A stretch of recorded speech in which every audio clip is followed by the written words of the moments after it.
Gianluca Talento Tuning. Gianluca!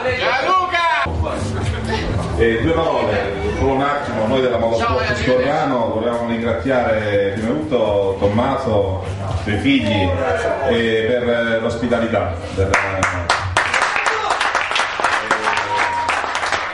Una location eccellente, il posto è bellissimo, buona la qualità dell'ospitalità e il posto mi sa che è proprio ottimo per fare queste cose. Gli amici del tuning hanno trovato un bel piazzale, noi abbiamo fatto un po' di terra, di casino, Abbiamo pulito le strade. però penso che abbiamo dato un po' di soddisfazione.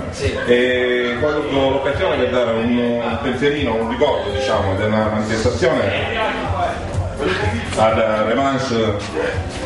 Grazie. E agli amici della Talento Tuning.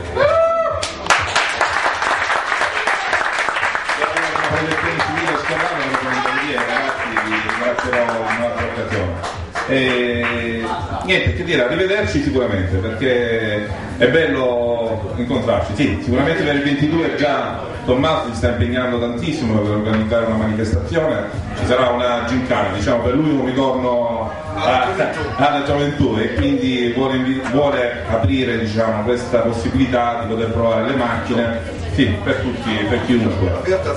E quindi si potrà entrare con macchine magari tecniche, proprio specialistiche delle gincane, delle 500, delle mini e non, perché potremo allargare il percorso in modo che uno si potrà misurare, insomma, senza fare danno alle macchine, innanzitutto. Poi magari avevamo pensato pure a inserire qualche storia, vediamo, stiamo programmando, l'importante è stare insieme, insomma. Lavoreremo per stare insieme e divertirci. Passo la parola a Tommaso. Niente ragazzi, lavoreremo per voi, per divertirci e stare il più possibile insieme. Okay?